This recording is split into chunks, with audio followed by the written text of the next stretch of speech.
Bonjour à tous, je me présente, moi c'est Jordi Kwasi, ingénieur développeur à Sagesse Côte d'Ivoire. Nous sommes là aujourd'hui pour vous aider à pouvoir prendre en main la plateforme. Donc nous allons faire des petites capsules vidéo pour vous qui vont vous permettre, sinon vous aider à pouvoir maîtriser la plateforme, à pouvoir manipuler la plateforme.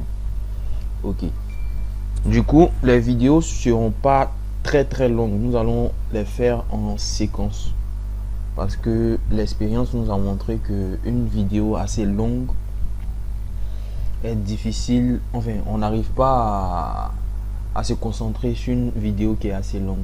Donc on va faire de petites vidéos de 10 minutes au plus. Voilà. Donc pour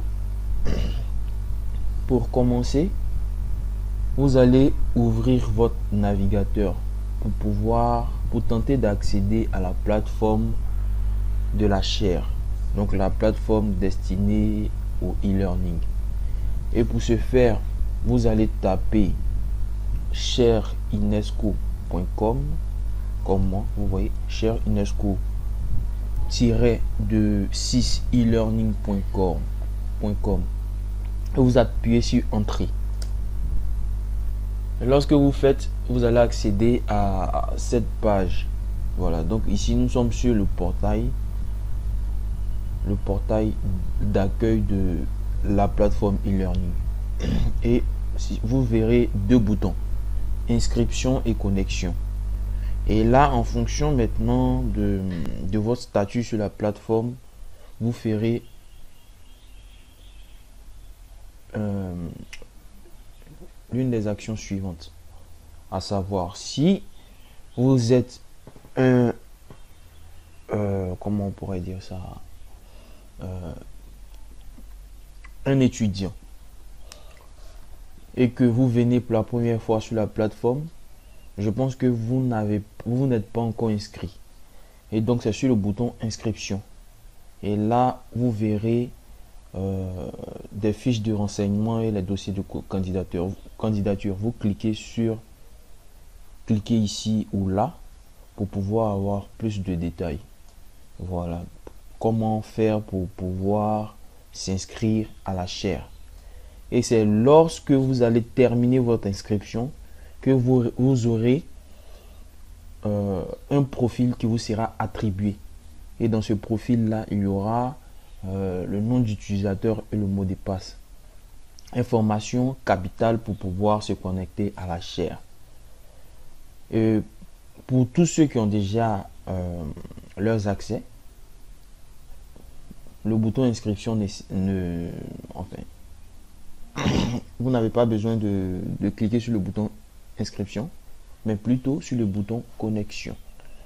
Donc on va cliquer sur le bouton connexion.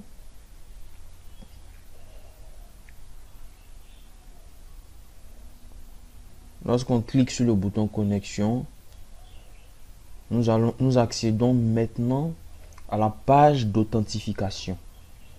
Et c'est cette page là, c'est sur cette page que vous allez renseigner vos informations de login. Les informations de log, ce n'est rien d'autre que le nom d'utilisateur et le mot de passe.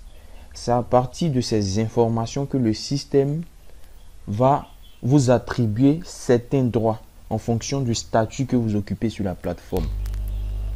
Donc, vous n'aurez pas, en tant qu'auditeur, vous n'aurez pas forcément les mêmes droits qu'un enseignant et vice-versa. Du coup, pour se connecter, vous venez sur le nom d'utilisateur. Vous entrez votre nom d'utilisateur et le mot de passe qui vous a été communiqué lors de votre inscription. Et après, vous appuyez juste sur connexion.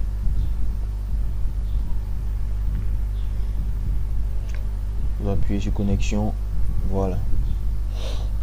Ok, lorsque vous allez appuyer sur connexion, vous allez tomber immédiatement sur votre tableau de bord.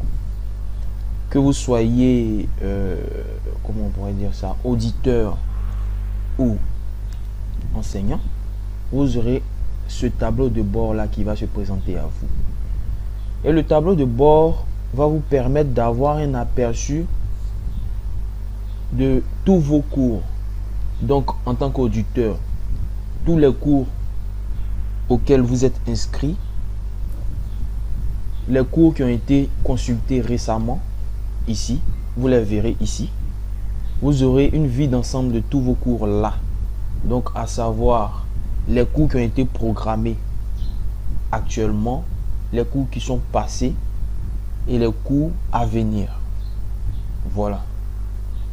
Et donc, avant toute chose, en tant que utilisateur, vous aurez besoin de modifier votre profil. Voilà. Vous avez la possibilité de changer la langue de la plateforme à votre convenance, bien sûr.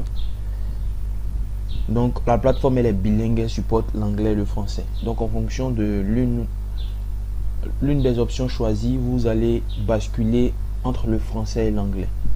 Ici nous avons des notifications. Ici cette cloche va vous permettre d'être notifié lorsqu'il y aura tout changement sur la plateforme. Donc de nouvelles informations sur la plateforme, vous serez notifié là.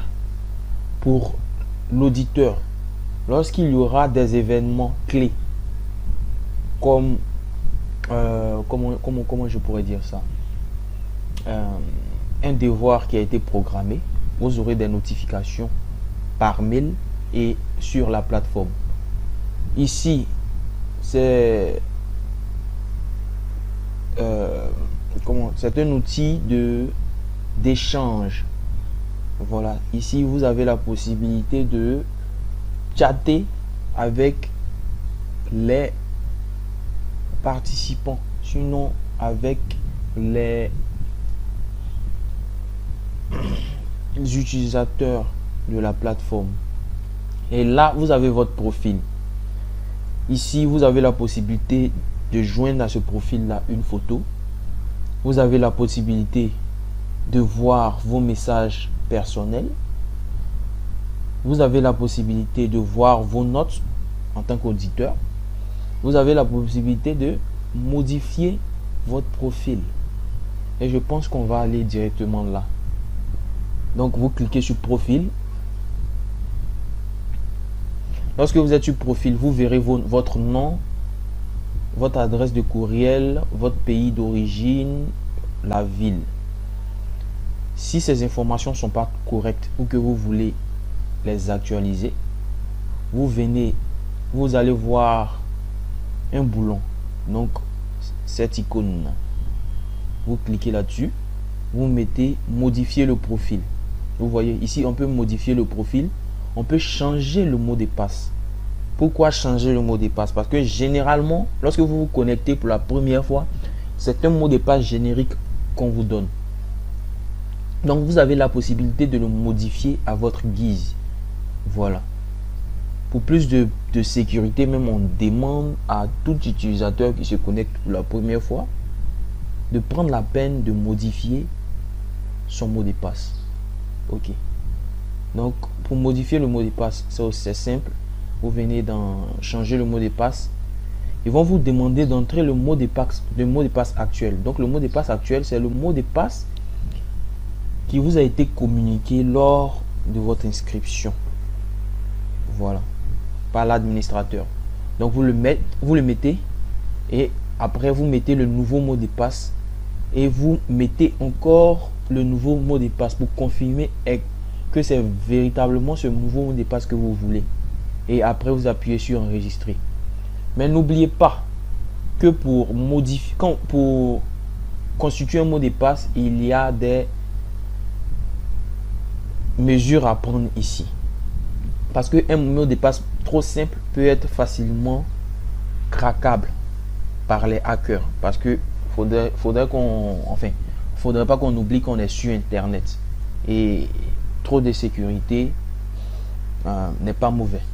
Voilà. Donc ici, pour le mot de passe, on vous dit que le mot de passe doit comporter au moins 8 caractères. Donc au moins 8 caractères, au moins un chiffre, au moins une minuscule, au moins une majuscule et au moins un caractère non alphanumérique, tel que étoile, tiret de 6 ou dièse.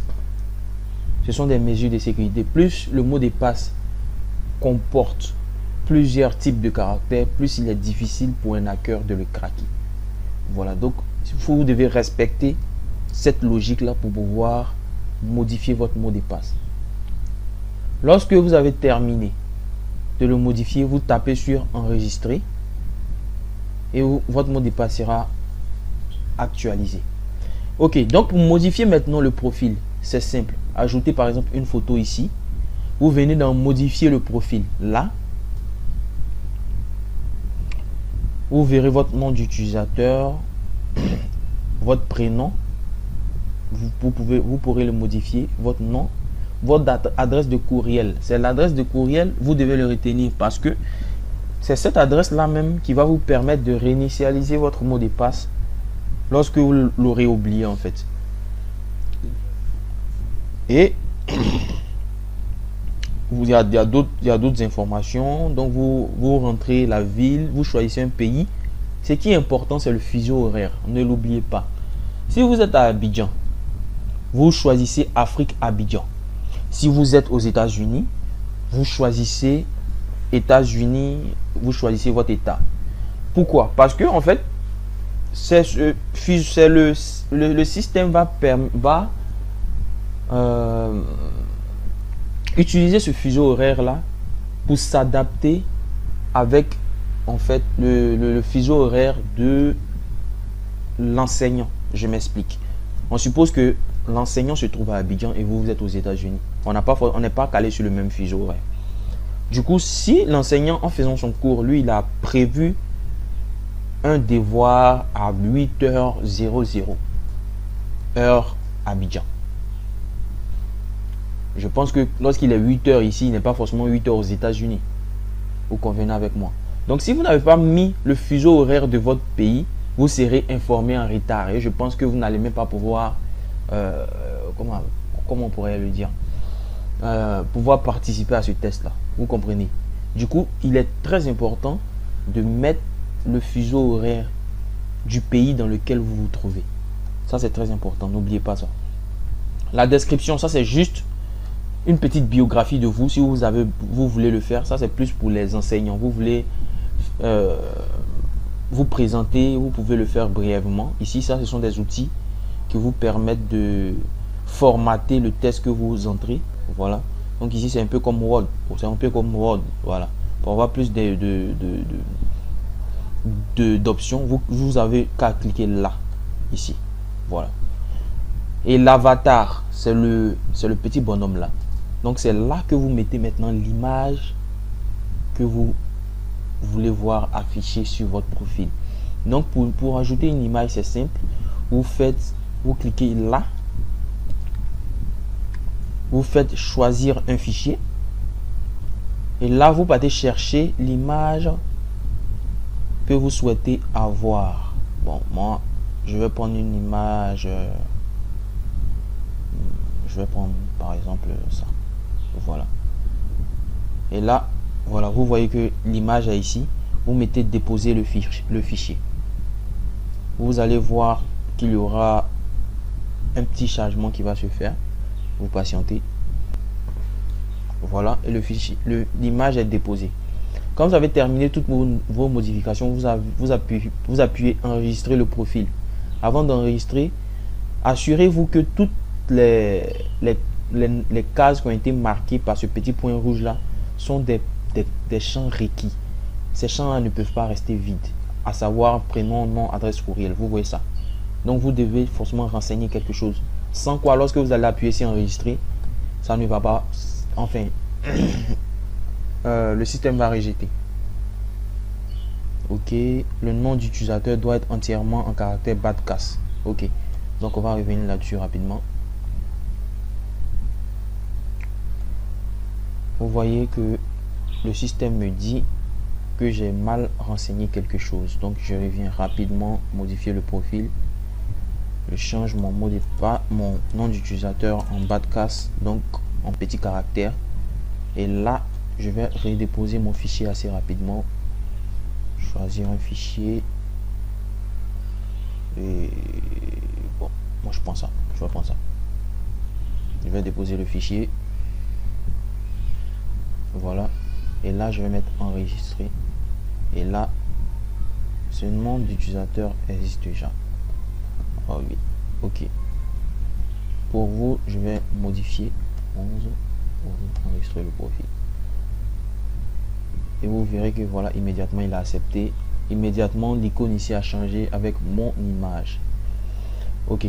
Donc pour la première vidéo, je pense qu'on va s'arrêter là. Et après, on va passer maintenant à la deuxième vidéo qui va vous permettre même de prendre en main la plateforme, de savoir où aller, comment la manipuler, comment suivre ses cours, comment